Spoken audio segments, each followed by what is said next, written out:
eat sushi, chill, and chat. That was the brief. An hour and 5 minutes. Hey, this has been punchy and valuable. Can talk. Says this guy. Tony, you're one of the top agents in Australia. RAB has you ranked as number 2 in Queensland. You're the principal of Belle Bulimba, which is consistently ranked as the number 1 office in the network. And obviously you're Belle's number 1 salesperson individually as a selling principal. You've cracked 6 million GCI. You haven't done stuff like this too much in the past though. You've actually shied away from it. So yes, firstly, correct. A few people here have pushed you into doing this. Correct. Thanks for coming on Real Agent. Thank you for having me, boys. Of course. Very impressed with the first person you had, Sir Alex Jordan, as we call him. It's a privilege to be second on your podcast. Of course. So what I left out of that introduction is it's been said you're the fastest agent in Queensland to crack a bill in transactions from zero, and you did that in a 7-year time period. You're potentially one of the fastest to do it in the country, if not the fastest to do it in Australia. So clearly you've won a lot of results in a very condensed time period. So obviously this conversation is about unpacking how you've gone about accomplishing that. If you rewind it to the very beginning, ultimately, a lot of this is about prospecting and getting indoors first, and then a lot of what comes next in real estate is downstream from that. Imagine this room was full with agents writing 200K, 300K, just under $1 million in GCI, but the crowd wanted to crack $1 million or crack $2 million GCI, yes. And they were asking you for your advice on prospecting. Yes. Given that you've had such a fast start in your career and the results you have today, what would you say to them? Look, first of all, your comment is we were amongst, if not the fastest, to sell $1 billion in residential real estate. There's a couple of disclaimers there. First of all, properties are a lot more expensive than they were 30 years ago, 20 years ago, 10 years ago, so we can't take all the credit. Team structure, EBU, is a massive, massive factor, right? That's the single biggest. If you ask me to answer your question in one word, it would be team. And another thing I want to say to you is we're in the people game. Property is the commodity we trade, but it's people's lives that we greatly impact. So have we sold $1 billion in residential real estate faster than anybody else? Quite probably. But the way we like to describe it is we have helped, and this sounds corny and I smile when I say it, but it's true, very true and very accurate. We've helped over 1,000 people acquire a home. And most importantly, and this is our sole role here, we've helped hundreds, nearly, 500-600 more families sell their home for more than I believe they would have got through any other avenue. So that's what we deserve credit for, is optimizing the transactions and the sale prices of people. We sold a home here in this suburb. We're in Camp Hill doing this podcast. We sold a home recently, the other day, without saying too much respect for the buyer, 10-15% more than we ever thought. That's what excites me. I've gone off track again. Getting indoors. My own voice, getting indoors. The guys and girls who are in the audience, we're here in an empty room. How do they do more business? Is that the question? Prospecting. So if you're starting out, especially if you're a bit newer, it's not like you have no runs on the board. You're doing entry-level figures, maybe doing a deal a month, and you're wanting to amplify your results. From a prospecting point of view, what would be your fundamental recommendations? Or if you visualize it this way, someone new is starting in your office, and you're wanting them to grow like you've done with other operators in your office, what are you prescribing to them from a prospecting point of view? First of all, there's some major advantage that somebody who doesn't have a lot of traction has over somebody like me. That's time. That's time. When you do not have a lot of stock, your sole focus is to get stock. There is a simple way to do that. No matter what brand you're in, what state you're in, the formula doesn't change. The formula is having conversations with people. In an era of tech and AI and all of that stuff that's there to support us, our job is to have conversations with people. It hasn't changed. It hasn't changed for a century. The one thing that some operators do better than others is to have meaningful conversations. So if you're in a certain environment where they're measuring the amount of calls you're having, I don't think that's very beneficial to you. If you were to measure the amount of meaningful conversations, that might be a better metric.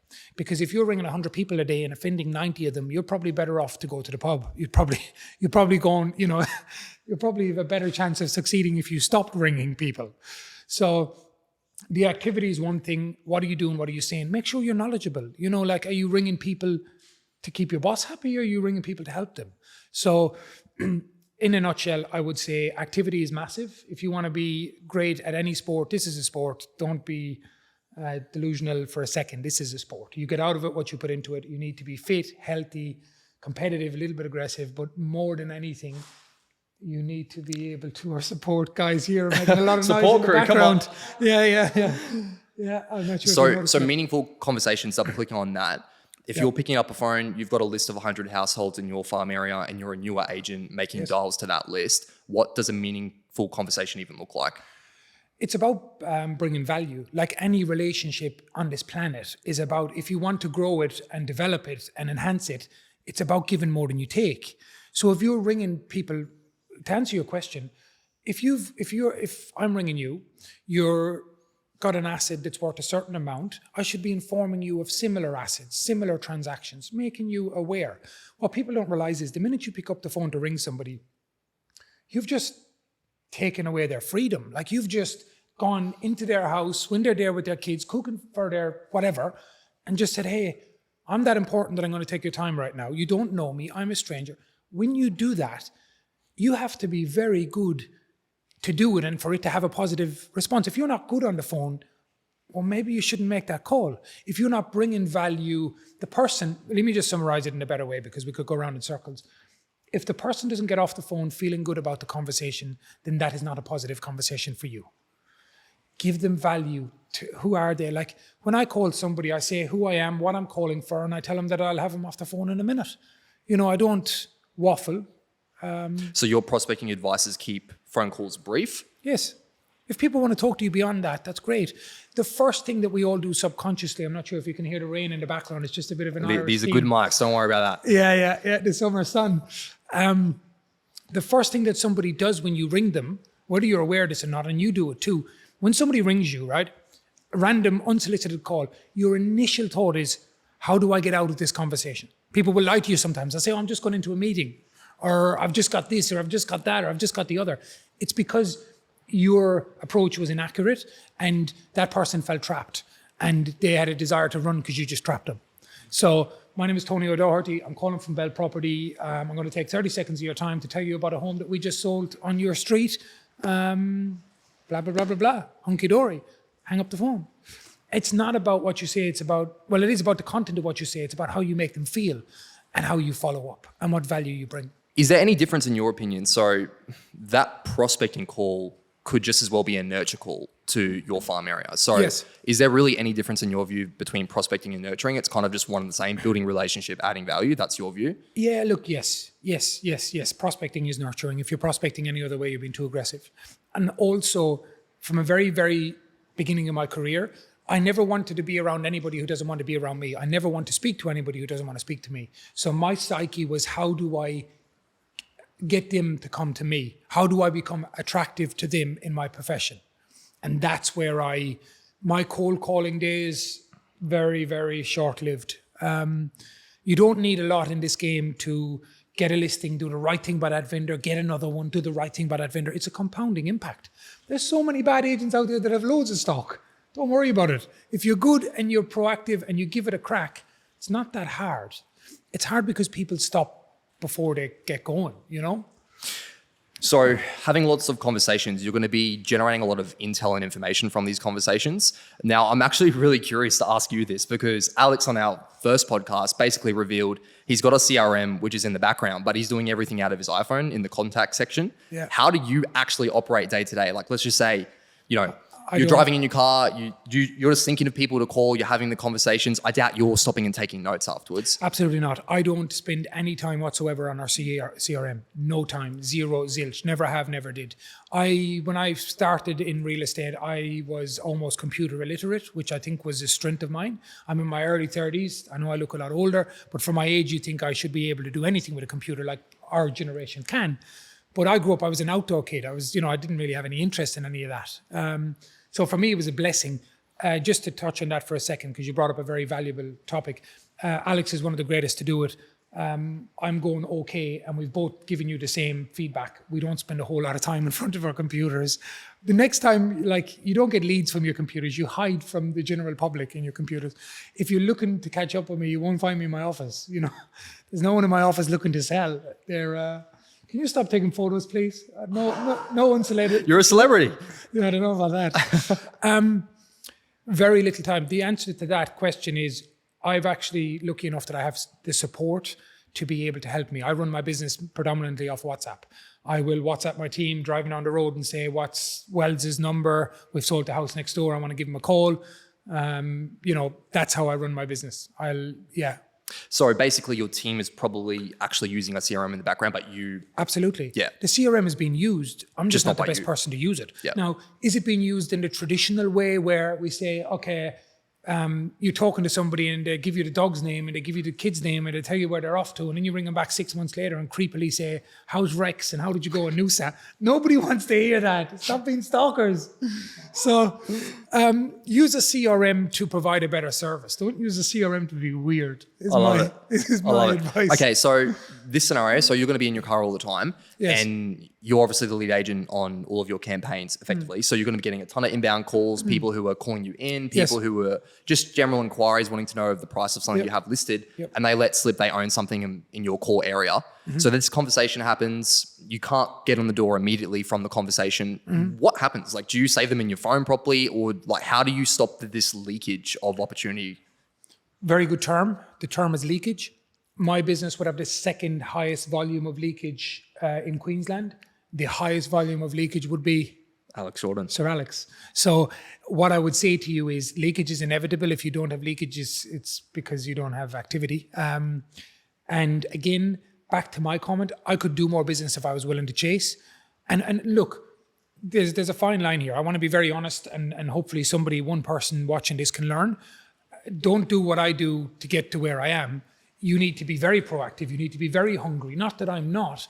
I just want the vendor to want me, which is a weird thing to say. I'm not ringing them, they're saying, oh, I've had 3 opinions, and I'm screaming at them, can I be the 4th?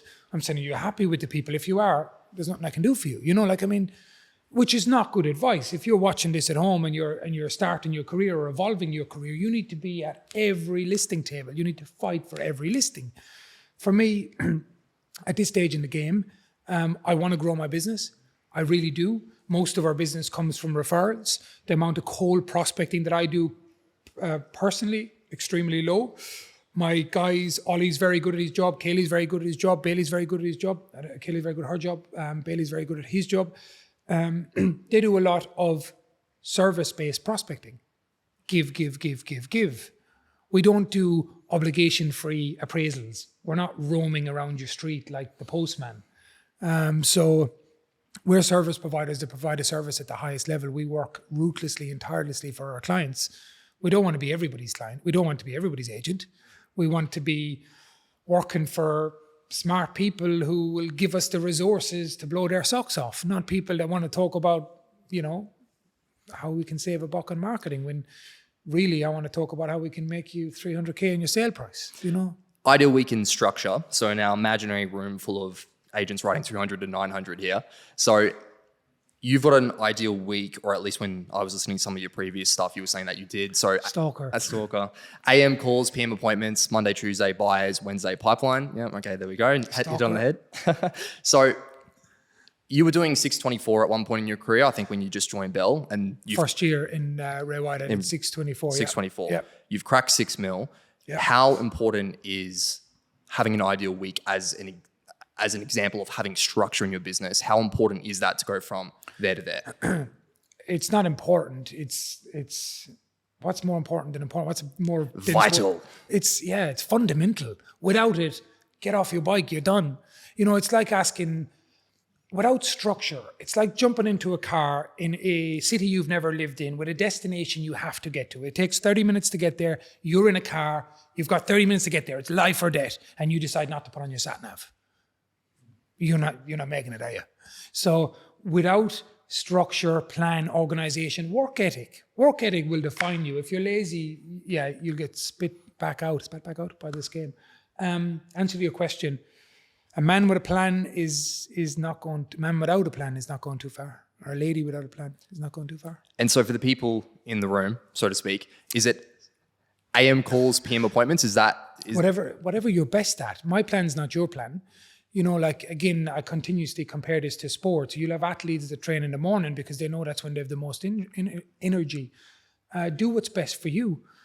For me, I used to work very late in the evening. I used to work every hour. I just learned that I'm not good at that. So now I do a more compact, when I say compact, client-facing less, so I can be better. Because it takes your energy. When you talk to volume of people, and we're in the society we live in today, divorce is incredibly predominant in the area we sell. So we're dealing with people that are not in a good place. You want to be there for them professionally, and you've got to carry some additional weight beyond the job, and to do it and to stay as a very solid professional, you need to learn very quickly when you're good, when you're not. So the answer for me is not the answer for you, but I would say structure is key. There's nobody who's achieving anything that doesn't have structure. So that's what a week to week could look like with some structure. When you zoom out and look at a year, you've said in the past, if you want to see how important something like holidays are, don't take them and see what happens.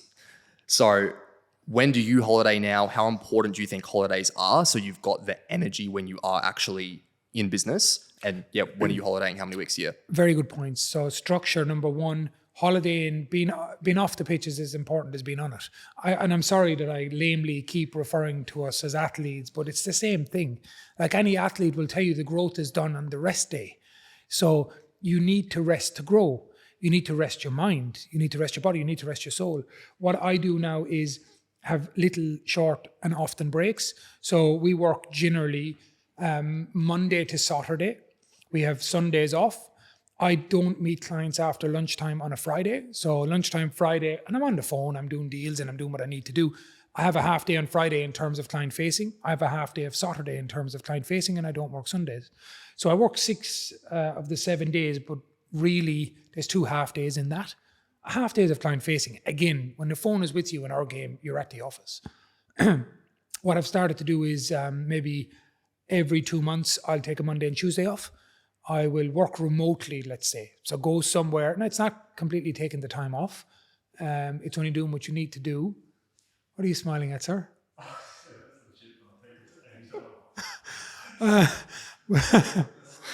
The crew needs to pipe down here. Yeah, no, the crew can get involved. This is a real podcast, you know? There's about 40 It's real people agent. Yeah, real agent. I take time off. I take Saturday afternoon. I'll have a Monday and Tuesday off. I'll be back to work Wednesday. I'm available to do what needs to be done, which in my role right now is negotiate a deal.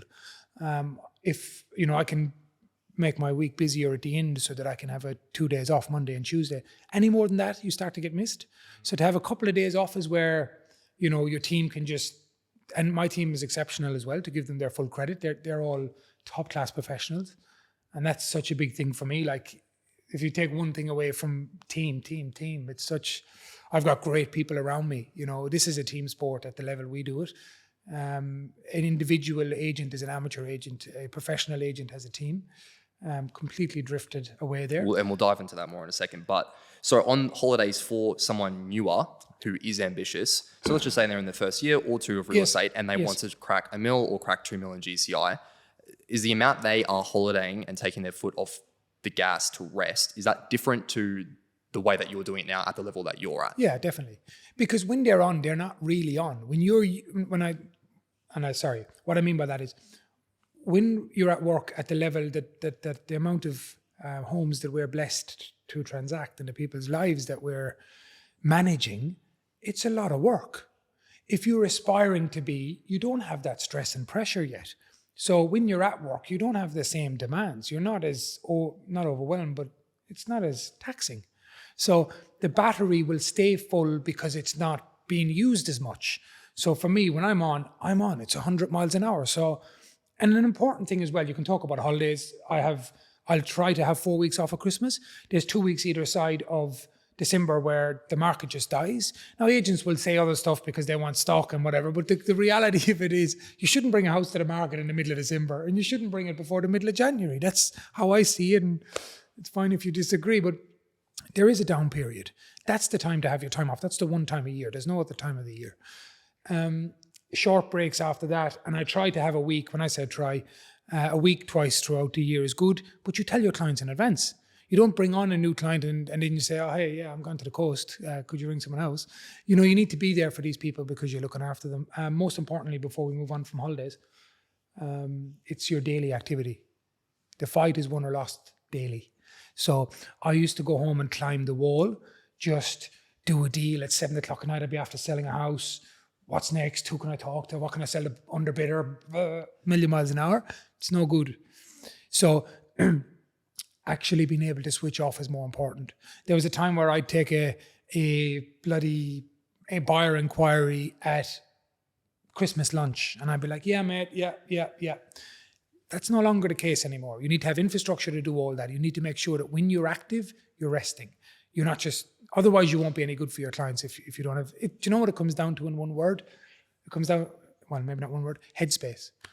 It's your headspace. If you don't have the headspace, how are you going to, honestly, and I go back to it again, a good agent, a top performing bloke or girl, top performing professional can change the vendor's life, can get them hundreds of thousands of after-tax money in an incredibly financially testing environment. We're blessed to live in one of the best countries on the planet, in my opinion, but the cost of living here is crazy. And the impact that we can have on people's lives by doing our job well. So if you're not rested and in the right headspace, you're not good to anybody. So expanding on headspace, so what are you doing day to day? Do you have any sort of non-negotiables that you do that either just set you up to have good energy for the day or just keep you in the right headspace? Yes. And it's boring, but it's been around for 1,000 years. Diet and exercise. My first 5 years in the game, I would have been in my 20s, full of energy, would have gone to the opening of an envelope and celebrated. Everybody's laughing here.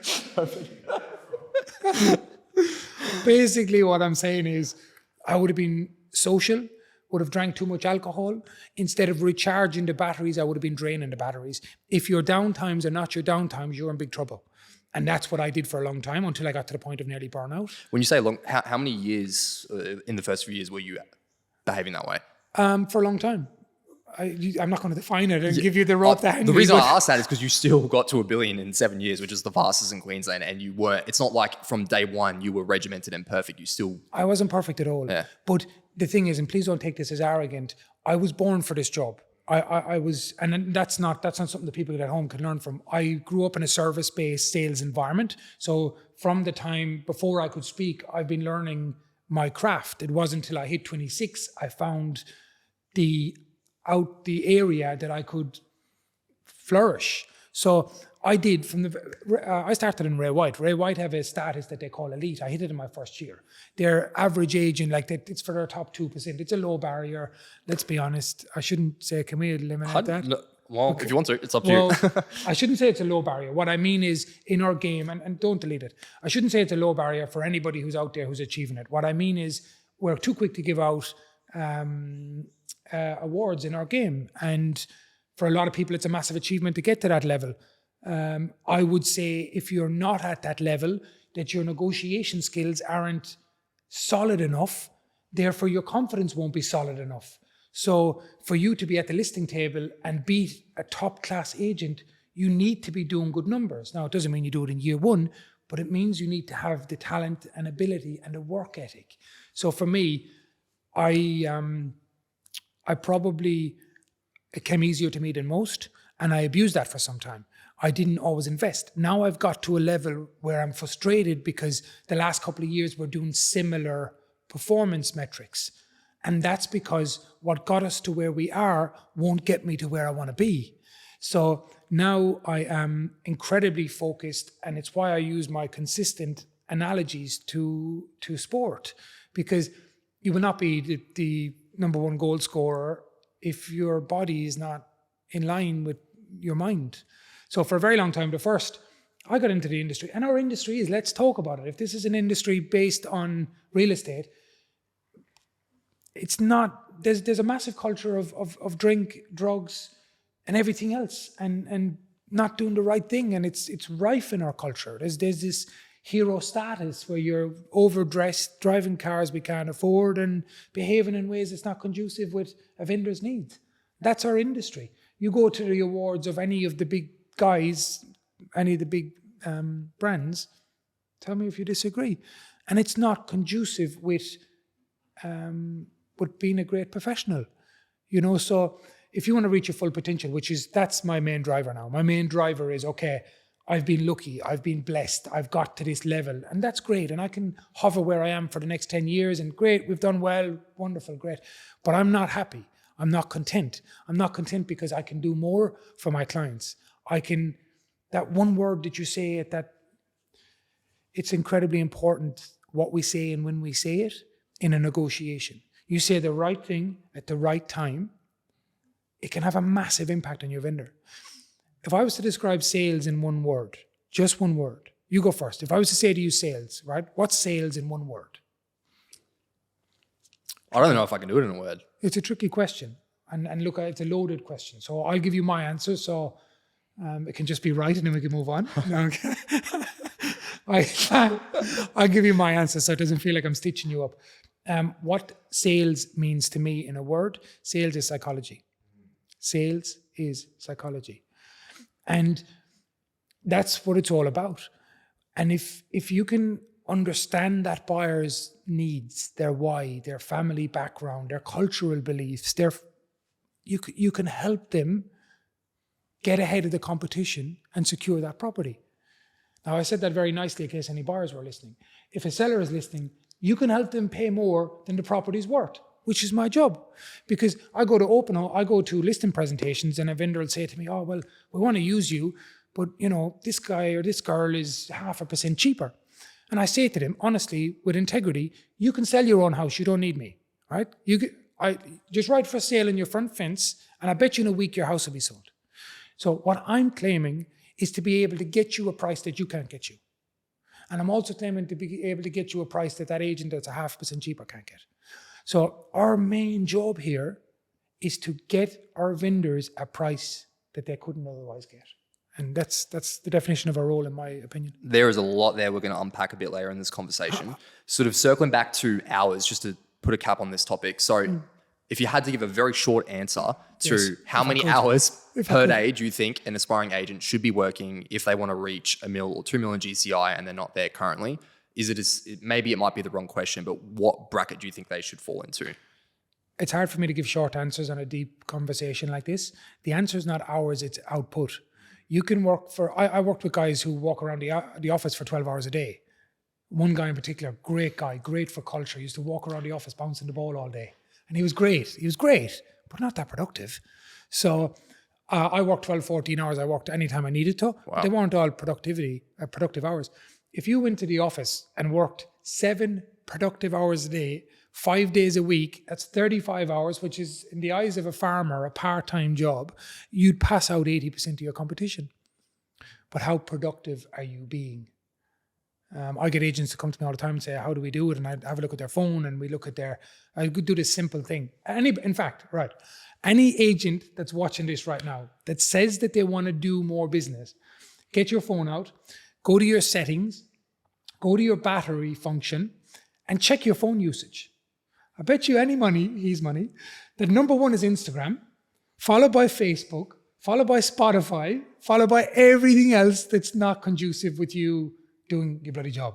So the answer is not hours, the answer is output. You asked me for a short answer and it took 4 minutes. Can you imagine if you asked for a long one? We'd be here till tomorrow. Amazing advice, though. I love that. I discovered that about 2 years ago and I would check it every week since. It sets you straight. And Instagram's your number 1? Hell no. No, generally less than an hour every 10 days. We're not going to fact check that, guys. Don't do it now. When I was last week was big on Insta. Exactly. Okay, so team. You've mentioned the importance of team numerous times so far in this conversation. Yes. For the people listening, when should they put on a team member, and what kind of team member should it be? Should it be admin or sales? There's no. The answer to the question is as early as possible, and the second part of that answer is depends on your needs. So there's no one size fits all. For me, I have a lot of limitations in my job. So I needed support early. I needed admin support. I needed EA support. I needed somebody to run me. I'm a guy that needs to be pointed in the direction. I describe what I do as, the Mark Cavendish. Have you heard of Mark Cavendish? You mentioned the documentary the other day, yeah. I did? A few weeks ago. Mark Cavendish, he's basically a sprinter, the highest performing Tour de France athlete of all times. So the job of his team is to get him in the line at the right time so that he can do what it needs to do, which is sprint. The answer to your question, get somebody as soon as you can. And by can, it means a forward thought. As soon as you can. If you're early days in your business, minimize your expenses, invest into the business and watch it grow if your skill set and your attitude is right. As early as you can, and the person that you need. I would say for me, it was admin. For you, it might be prospecting. It's either somebody to, and this is not a rude term, but I look at it quite simple. What I do creates a mess. So good salespeople create a mess. They leave a whole whirlwind of crap. Haven't swore yet. You're welcome to. They leave a whole wave of shit. See the emphasis on the swear word. We just leave a mess. And somebody's got to come and create structure and just clear the path so that you can see where you're going and you can achieve your goals. Now, retaining them once you've brought on the right person. Yes. When I look at your team, your co-agent, very long-standing member of your team, same as your operations manager. Yes. I find those two things very interesting because you don't see it that often. So once you've got the right person in, what are you doing to retain them? Maybe it's incentivizing them correctly, whatever it is, what in your view keeps good people around? Shopflow have created technology in-house that automatically edits high quality and affordable property videos, which means you can get a coming soon, just listed and a just sold video with enough room for a spend that guarantees thousands in your farm area will actually see these videos, all vendor paid for less than the price of a typical standalone property video. To learn more, visit www.shopflow.io. Again, that's www.shopflow.io. Sellerleadsforagents.com.au. Quite simply, if you would pay for more seller leads in your farm area to get you in more doors, ultimately to increase your GCI, head to www.sellerleadsforagents.com.au and sign up. Again, if you would pay for more leads in your farm area to increase your GCI, head to www.sellerleadsforagents.com.au and sign up. A huge shout out to Marion from Tailored Home Styling for putting on today's set for Real Agent. We really appreciate it, Marion. She's very good at what she does. There is a reason Brisbane's top performing agents use Marion's services. If you would see value in getting a free quote done for styling for your next listing, agents, head to www.tailoredhomestyling.com.au and inquire with Marion. Again, if you would see value in getting a free quote done for your next listing on styling, head to www.tailoredhomestyling.com.au and inquire. I think revenue for people is a basic fundamental. So you have to remunerate people according. We're not an average business, so nobody's remunerated averagely. That's something that a lot of guys do in our business. They're just greedy and they don't let enough trickle down. My guys are extremely good professionals, caring, thoughtful, hardworking legends.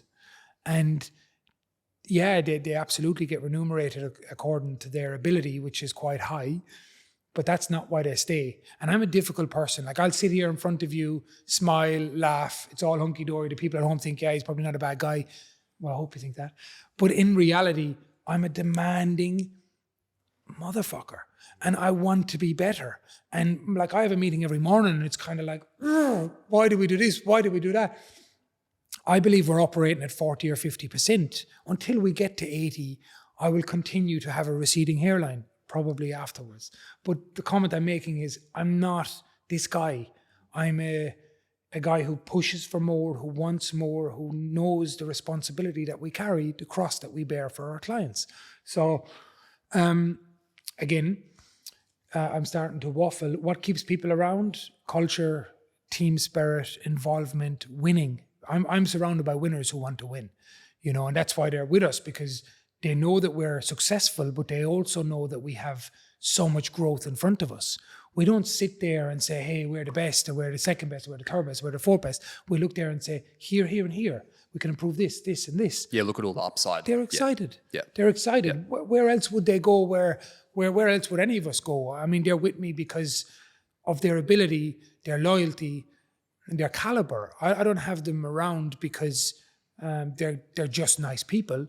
They don't stay with me because we're doing well. We stay together because there is, it's a fully rounded picture. Remuneration, you mentioned that at the start.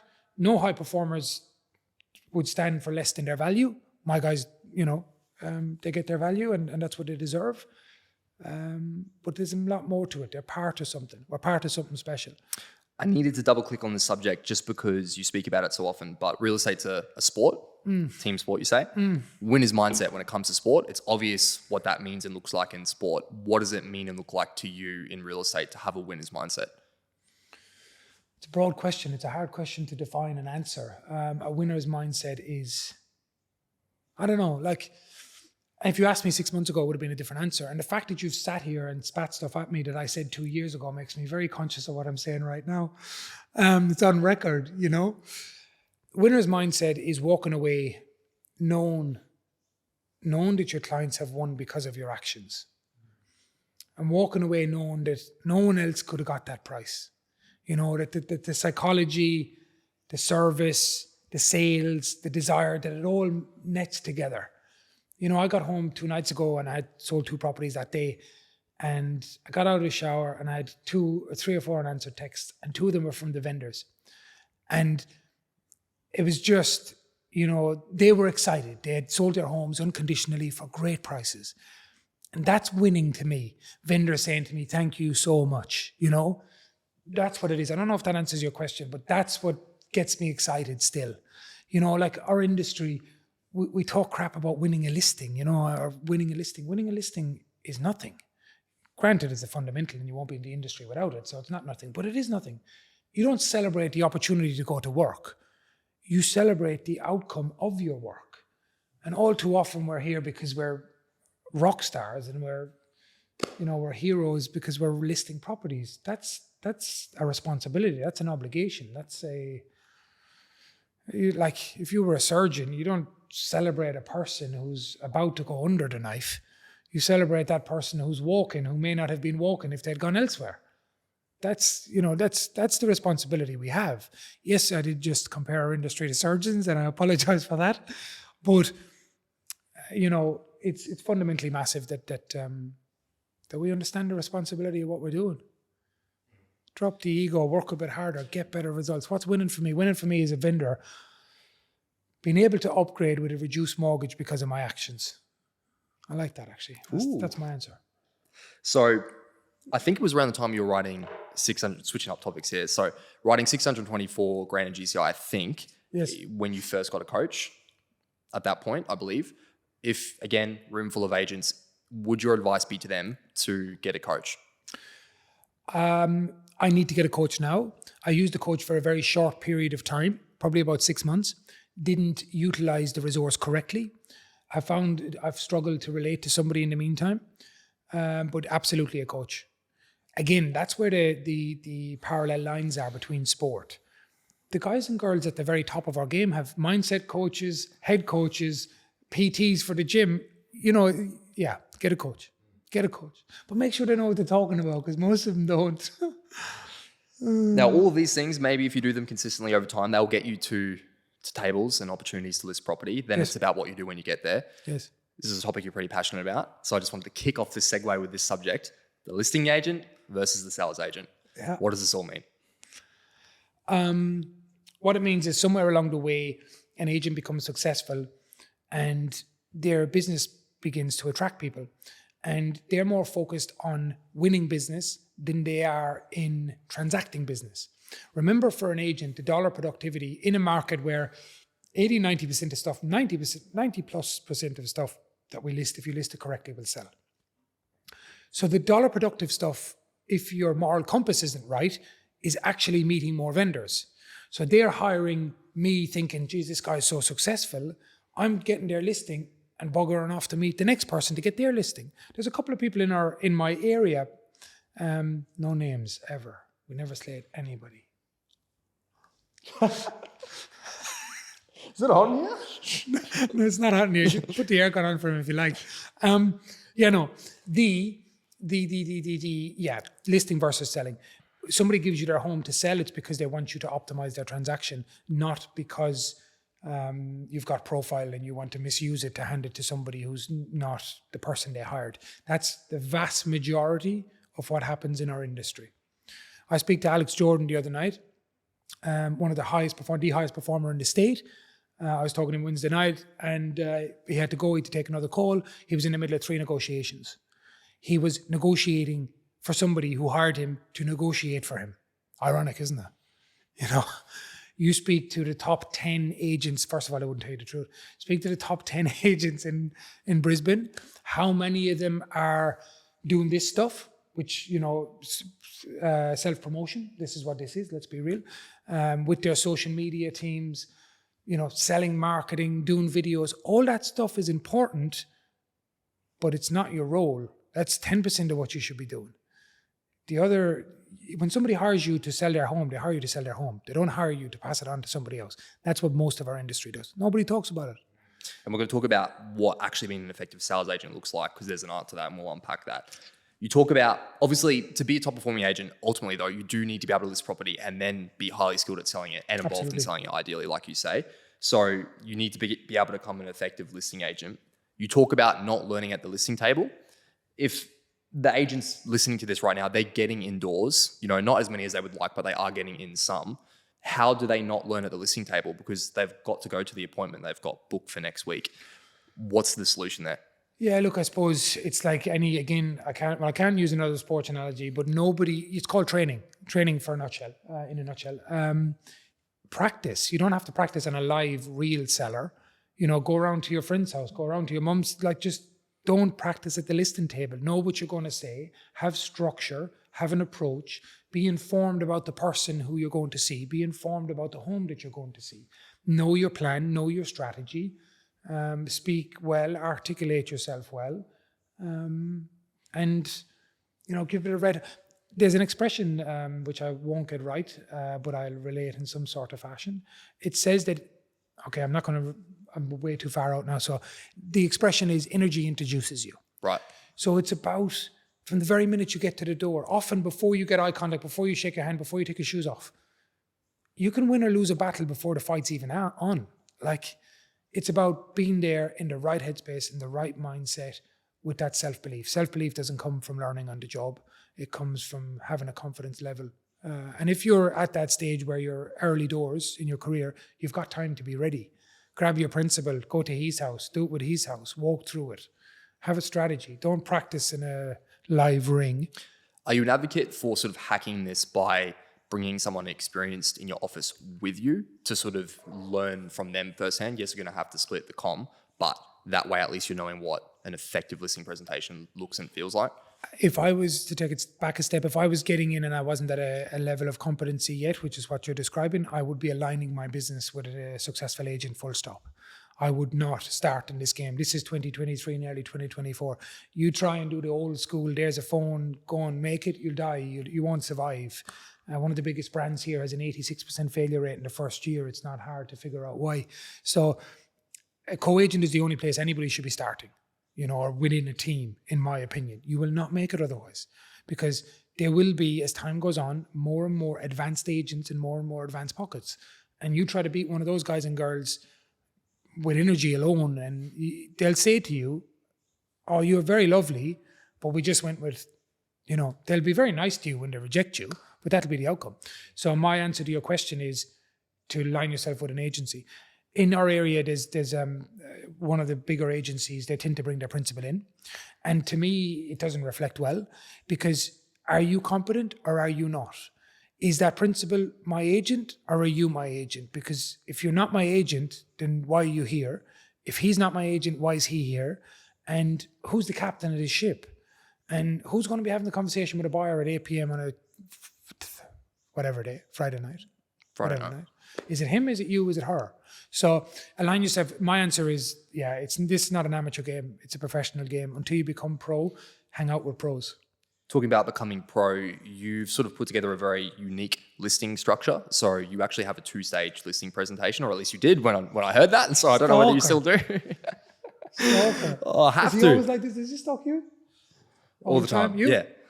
Yeah, okay. He's just a weird cat in general. Come on. 2-stage. So Yeah. why did this even start? What is the 2 stages, by the way? And why have you formulated going about I've dropped it this way? it back. I don't always do 2 now. I did for the first, you know. For me, what I learned was the more exposure I got to people, the more trust I could build. So it just helped me build trust, which again, if I was to summarize the game in a word, that's what it is. our brand did a survey recently because everybody likes to talk about commission, and commission ranks extraordinarily low on people's motive when they're hiring somebody. The single highest thing, which I've already told you, is trust. So for me, a 2-part process gave me the ability to build trust quicker than a 1-part process. But you don't do it every time anymore. No. So you went there and then you went back. Intuition. Sometimes when you get to a level where you've got profile, people are hiring you. They want to hire you. So I walk in and I know that they want to work with me. And you're a service advisor, you're a valued advisor because you just sold their friend's house. The friend has said, listen, you got to use these guys. So you're going in there, and those people deserve 100% of all your energy and effort. They're the most valuable people you have. Nobody deserves 95%. My comment is, I'm not doing one meeting because I don't need to do 2. I'm doing one because they feel as though they can trust me already. So I'm just in there to give them the advice. In other examples, we need to get past you're a salesperson. Right. There's a defense mechanism. There's a theory about car yards, which is where a lot of people see us as used car salespeople. It's like the guy walks into the car yard on a Saturday morning and the salesman comes up and says, are you all right? And he says, yeah, no, I'm fine. But he's not fine. He didn't walk into a car yard for no good reason. He just doesn't trust you and he wants you out of his pocket.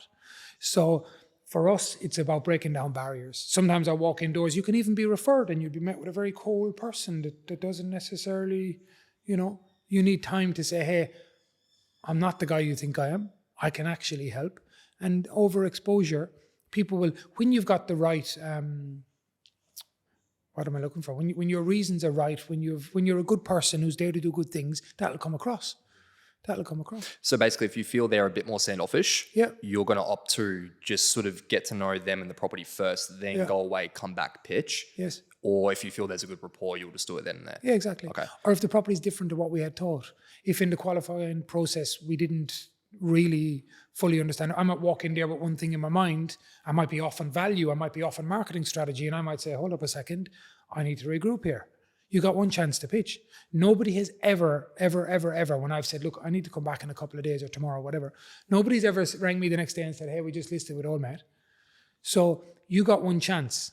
Make it count. Make it stick. So 2 questions there. First, on the length of your listing presentation. Some people put in their calendar and they'll block out 2 hours, 90 minutes. You're not that way inclined. So you're keeping it on the shorter side, 30 minutes, 35 minutes. Why has it gone there? Because I guess to your point, wouldn't you want to spend as much time there as possible to build that rapport? But I guess that's what the two stages are for, maybe. Yeah. Look, our average price point is just under 2. A person with a $2 million home tends to have things to do with their time. Not that somebody at a lower price point's time is not as valuable, but they may not be as busy. So the people that we deal with are time poor people. And I just don't think that a lot ever, while you've been here talking to me, we're on 46 minutes, 46 seconds. I'm watching. Yeah. And everything has a lifespan where you start to lose people's attention. And meetings are no different to that. So short, sharp, to the point. I'm also not a small talker, unless it's a Rugby World Cup, which we were recently knocked out of. I'll talk about rugby for half an hour. But, and I'm interested in people's families and what they do for a living. That's not small talk to me. But talking about the weather or the Broncos or, I just like to get to the point and have a chat. It's a business meeting. And we'll get into the process in 1 second. You mentioned something previously, though, in the qualification process you mentioned, if something didn't come up. So when someone calls you in, you're not going, yep, sweet, Wednesday, 2 p.m., see you then. Are you qualifying them or asking them a set of questions before you rock up? Or is that just not your style? You just want to get to know them in person? No, so of late we've changed our system. Most of our meetings, our listing presentations are booked by either Kaylee or Denise, but most often Kaylee. And we try to get as much information as we can during that, meeting so that we can be prepared to have the best advice for the person. Why are they selling? What's the motive? What can they tell us about the property that we can't see online? How do they get in touch? Those kind of things. Are you asking them what they think it's worth? Yes.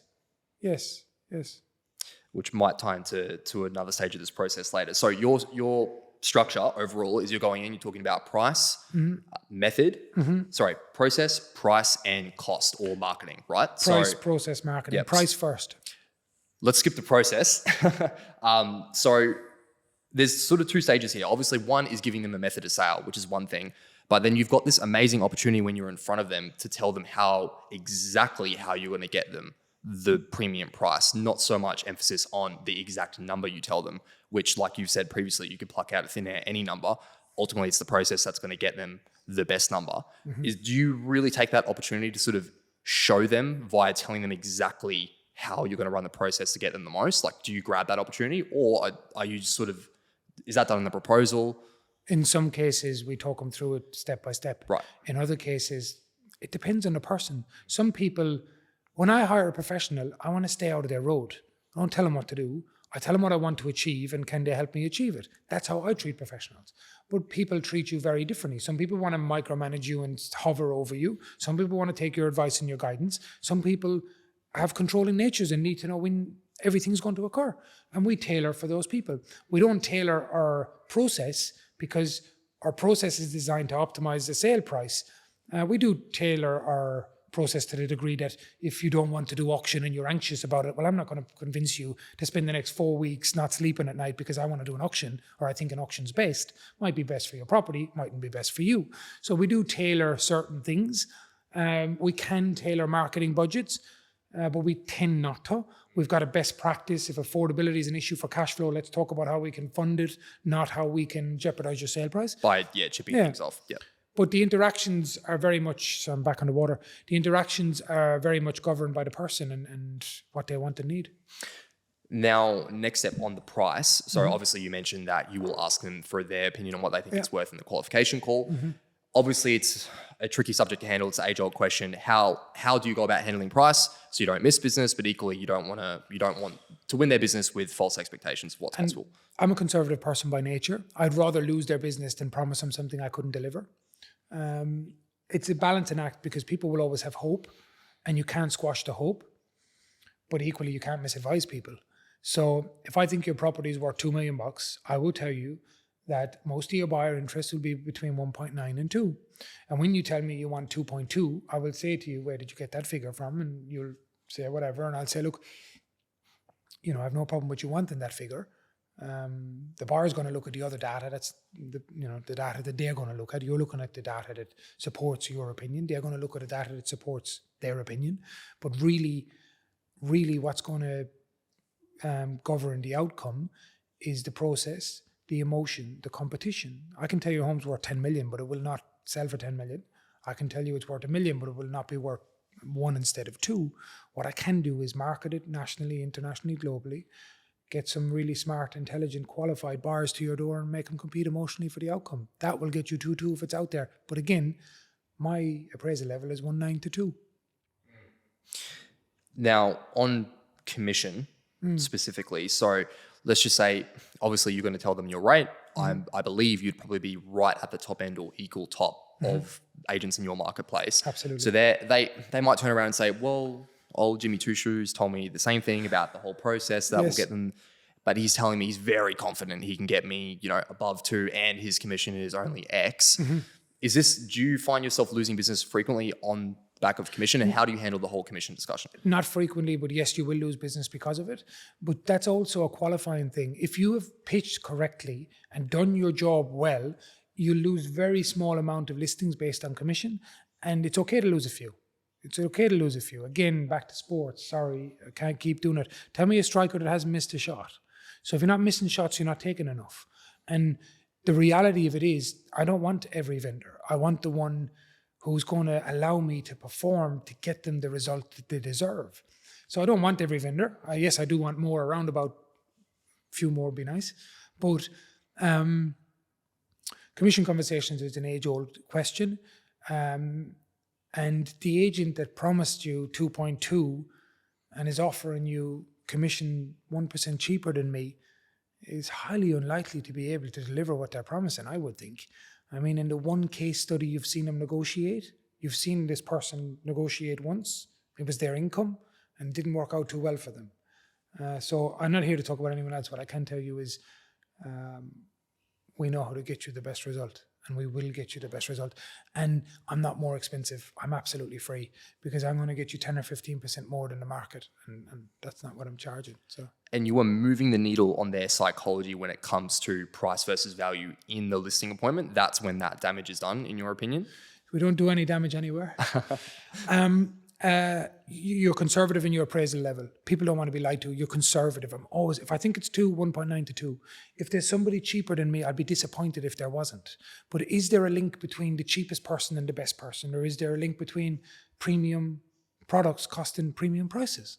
So if the vendor's after the cheapest person, I'll guide them. What, that person's doing that? Well, this person over there is probably cheaper. And it's probably this person. There's an agency now, I think they call themselves 1% or something. Give those guys a call.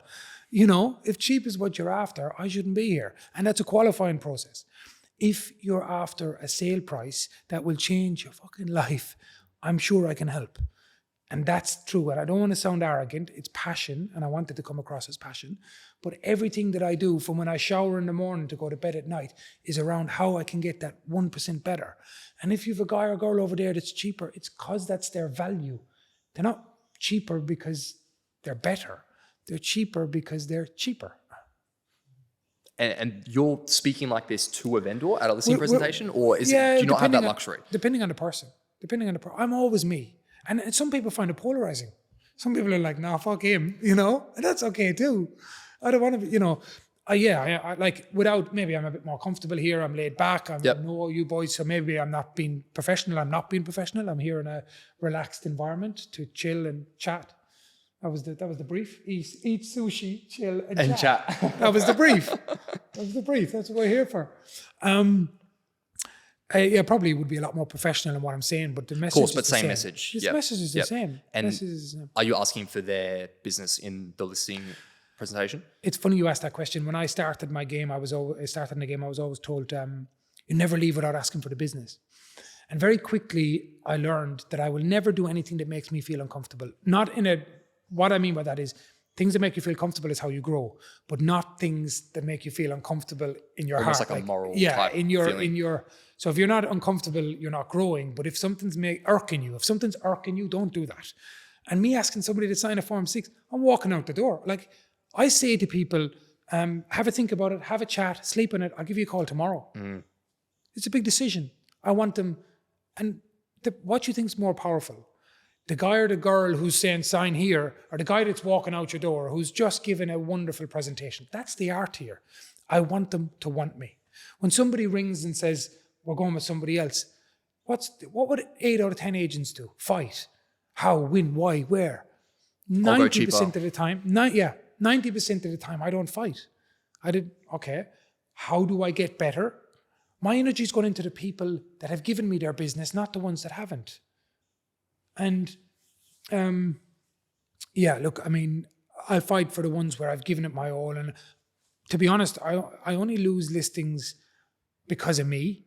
And that's I don't lose or I don't win because of external factors. I lose or I win because of me. That's just the way I see it. I didn't do enough. I wasn't good enough. I wasn't sharp enough. I should have, could have, would have, did.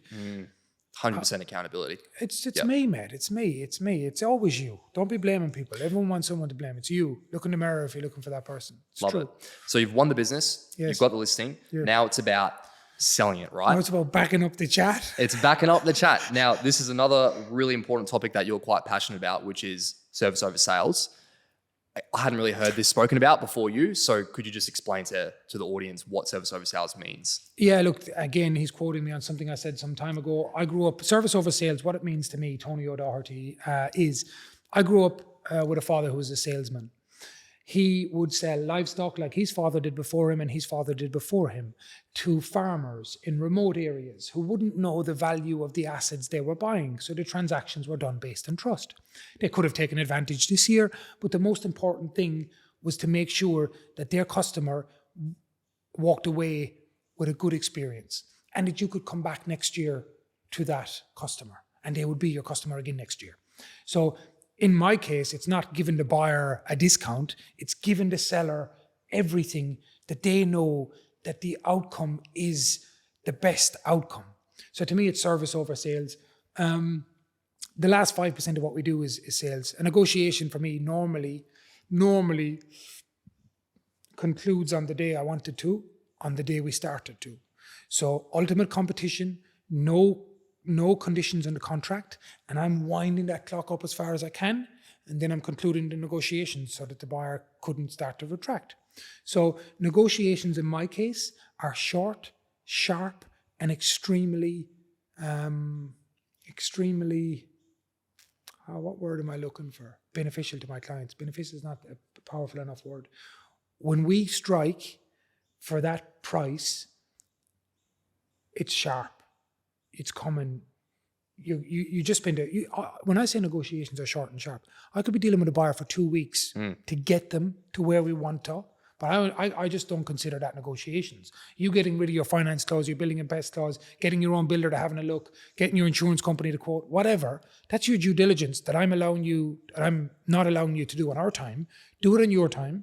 When you've done it, come back and make an unconditional offer. Let's have an unconditional conversation, because I'm not going to get a buyer to pay more than they ever thought they'd pay and more than they're comfortable to pay, and then say, hey, do you want to go unconditional on your finance? Do you want to go unconditional on your building and pest? What about that waiver of cooling off? Do you want to? No. You do all the pre-work and you do the negotiations, short, sharp, and aggressive, and always with competition. Multiple offers or auction. You never, traditionally the way a buyer and a seller negotiate, the way an agent negotiates, they say, okay, there's your offer of $1 million, they go to the seller wants 1.2. They go back to the buyer. What's the only figure that we all agree now is not being paid? The buyer wants to pay $1 million, the seller wants to pay 1.2. The seller countersigns at 1.2, brings it back to the buyer. So the only figure that we all agree is never being paid is 1.2. That's what the seller wants. The buyer's at $1 million. Because you're saying the buyer's never going to go to 1.2 in that scenario? But why would they? You've just countersigned a contract. And you've showed your bottom line, basically. Well, you've showed them where they could go to. It's a 20% gap. But the first thing a buyer's thinking is coming back at $1,050,000. 1.1 if they love it. Right. 1,080,000. They're not going to 1.2. In my career, I've never gone back with a countersigned contract and a buyer went, whoop, that's great. Doesn't happen. So when you negotiate between buyer and seller, you just say to that buyer subconsciously, if they're smart enough, sales is psychology, remember what I said, you're just saying to that buyer, hey, you're the only person in the planet right now. You've got control of this property, not me, the professional, not the agent or not the vendor that owns it, you. We just countersigned your contract. So you're implying if you countersign that you're only dealing with them in a way. Yeah. Interesting. So double tapping on all of this, because this is great stuff. So buyer work in general, obviously when you talk about listing agent versus sales agent, as a sales agent, you're still intimately involved in working with buyers. You were mentioning on the phone to Alex, he's the same negotiating with buyers. That's what they hired him for. That's what people hire you for when you list property. Yep. So I guess what are some of the key things on working with buyers that you think the audience might see value in when you're doing an open for inspection callback, or someone's ringing you just to check what something's worth? What dialogue, what qualification framework, like what's your go-tos when talking to buyers? It seems like a generic answer, honesty and integrity. And it starts at an open home, right? So we sold this house right here that we're shooting in 2 months ago. If somebody walks in the door there and they ask a question, what's the ceiling height? What 8 out of 10 agents will do is look up at the ceiling height, not knowing the answer, and say, I think it's about 3.3. And the problem with that is, you've just spoken for the sake of speaking. You haven't given the buyer the answer, and you've failed to build rapport with that person at that time. How about the same case study? Buyer comes in, walks in. What's the ceiling height? Give me a minute. You walk out the front door. In my case, you voice note your vendor, lifetime, all time. Mate, what's the ceiling height? Or I voice note my team. Where's the plans? What's the ceiling height? We don't have the answer to every question all the time. You know, I'm not going to sit here to my vendors and say, I know everything about your property. No, I don't. I don't know. You've got 1,000 pieces that put this jigsaw puzzle together. I don't know every one of them intimately, nor do I want to. But when the buyer does, I want to make sure I get them the answer. So the first thing is honesty and integrity, not, it looks like 3.3. That's not an answer, Matt. That's not an answer. In my opinion, it's an insult. It's you fobbing them off. So it's about the ability to engage with people and to give them answers and to be integral and look them in the eye and say, you know what, Matt, I'll have to come back to you on that. Give me a minute. And you come back to him in a minute or 3, and you say, it's actually 3.5 here. The lowest side there, the kitchen is 3.2. The upstairs is 2.7. Before you just, anything else you want to know? I'll be in touch Monday anyway. I'll give you a call anyway Monday. In the meantime, we're going to send you the contract, the building and pest, the rental appraisal. We'll give you a call on Monday. If you want to make an offer, if you need more info, just flick us a text and I'll call you over the weekend. You know, and I'm walking away from them as I'm saying it because I want to be valued because I bring value. So I'm not following them around. Hey, have you seen the bench top? No, they just walked into the kitchen without seeing the bench top. You know, so it's about, Actually adding value, not just actually adding talking value, for not the just sake of- talking for the sake of talking, which we love to do as agents. So in that scenario, you're saying to them you're going to call them back on Monday, which you obviously do because that's part of your ideal week. So when you're doing your callbacks, what are some of the key things that you're moving the needle on in those conversations? As the team has progressed, they're handling more of the buyer callbacks as well. Right. So if we have 100, this house is a classic example, real flashy looking house, had 120 groups through the door. On a Monday, when you got to call 120 buyers, for me to call 120 people to try and get to the 10 people that can afford it, that like it, that are interested, by the time you get to them, your superpower is gone. You don't have the energy to optimize the conversation with the key people because you've been burnt out by the neighbors. So if we have volume on something like this, there'll be a qualification process for the callbacks as well. We'll ask people if they're interested, but the key thing is in those callbacks is again being honest and integral, doing what you say you'll do when you say you'll do it, asking them for feedback, providing the feedback to the vendors, and just playing a straight bat. If this was an auction process, so we have a clear strategy as to what we're trying to do. We're trying to hand out as many paddles as we can for the auction, unless an aggressive buyer pops up and wants to buy it along the way. So for an auction, that's your KPI, as many registered bidders on the day as possible. Simple. Yep. Love it. Main KPI. I mean, there's a lot more to it than that, but that's the main KPI. Now, it's about the people. I just want to touch on this as we segue to the end of this conversation. So there was a... Finally, guys, you can have your afternoon back. An hour and 5 Hey, minutes. this has been punchy and valuable. Can talk. It was all This, him. It it wasn't says this me. guy. It says this guy. So it's about the people. You told the story. There was this lady. She was friends with a real estate agent. They'd grown up together. You managed to win her business. I think she was on Pine Street or something. You sold multiple properties for her. You met someone else in the process, sold multiple properties for them. You said if it was about a transaction, you would have sold one house, but it was about the people, so you did 20 deals. I guess, when you say it's about the people, it's something you say constantly, and obviously you really believe it. What does it mean to you? Look, I try to be incredibly honest. I try to be very honest. And when you say that to me, part of me feels dishonest. Somewhere along the way, we have become transactional. I had a vendor say to me recently, and it hurt, but it was feedback so we can learn.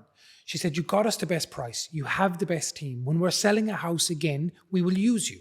But she said it felt a little bit streamlined.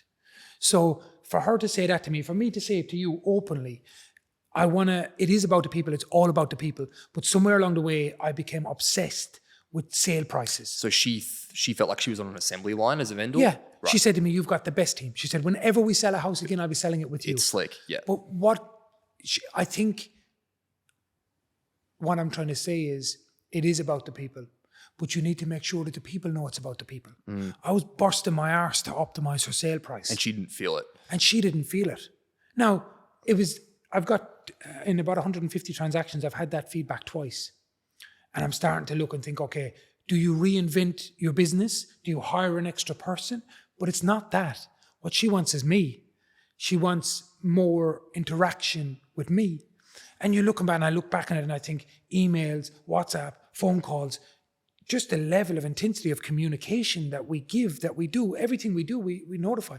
You couldn't do any more communication. Because you're speaking constantly, updating Constantly all the time. with vendors. Right. Constantly. Like I've sat here with you for an hour and 10 minutes. Yep. When I leave, I'll jump on my phone and I'll have 4 or 5 clients or buyers to jump straight into conversation with, to continue a conversation we were having. For me to not reply to somebody for an hour and 10 minutes is as long as it gets. Right. Again, listing price, very rarely would I be away from the phone for more than an hour and a quarter. When I am, though, the phone is managed, so everything that happens in live time is being managed. It is about the people. I guess my comment is I've become so focused on the process that I want to, I need to spend more time with the people. I need to spend more time with the people. Making them feel the care factor again. Me caring, like before, every time I sold a house, I'd go for a drink with them, you know? Back to my drinking days. I'd bring them to the pub. I'd have a beer. So professionally, there is nobody, this is how I feel. Professionally, I don't believe there's anybody else that could get a vendor more money for a house. I believe that because I've been obsessed with it. I have focused on it. My team have focused on it. And we are collectively exceptional at that. But I just want to get back to spending a bit more time with the people. So that's the perfect complement to being a true professional, is at having a bit of care factor as well. Yeah, we have the care factor, we do. But I just want to interact with people more. Before we get to the final question here. There's an end in sight, guys. The boys here from ShopFlow have obviously sort of put this on for us. Obviously, they're a platform which is all about agent and agency profile through property video and amplifying that through social media. Now, I asked this because look who's jumped onto social media all of a sudden. Why now? This is something you have avoided throughout your whole career. You're quickest to $1 billion without it, effectively. You're posting on there, just not you. Why address it now?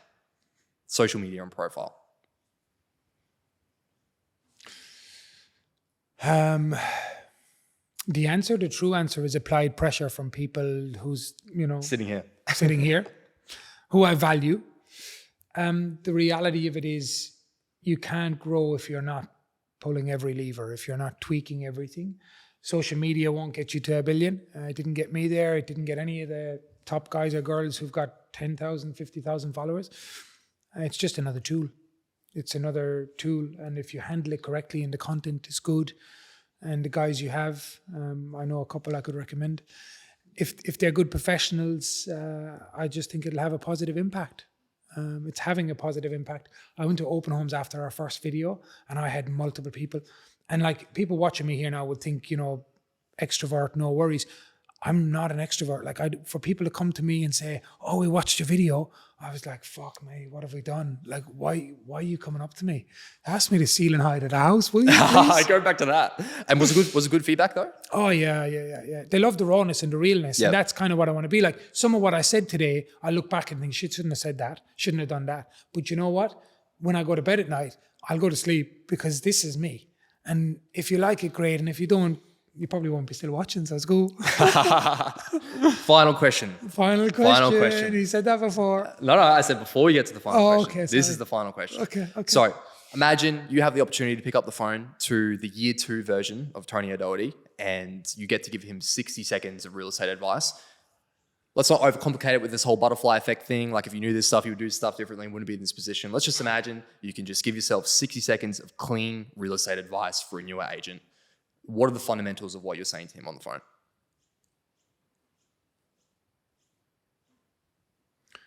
Increase your knowledge. Know everything that's happening in your marketplace. Work hard. Give solid advice. Look after people. But most importantly, look after yourself. If I could go back to Tony, and this is a personal question to me, or is it a question to the guys at home?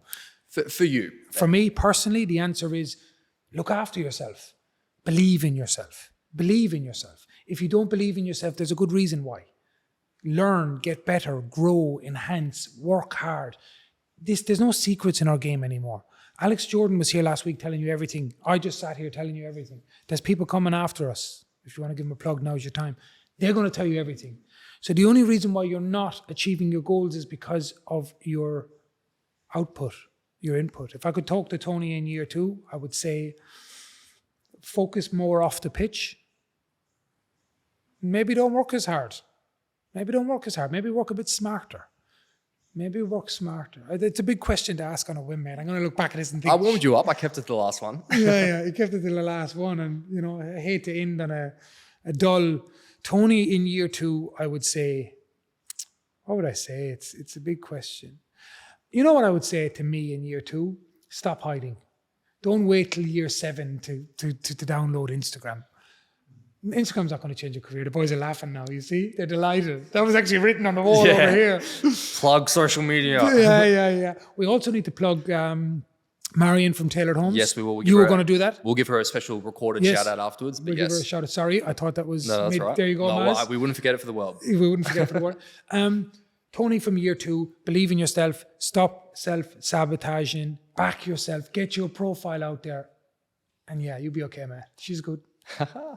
Love it. Genuinely, thank you for doing this. Thanks I for think having you're me, an boys. inspiration to a lot of people in the industry, and they're finally starting to get to know you, which I think is a positive thing. So thanks for doing this. Thank you. Cheers. Let's go!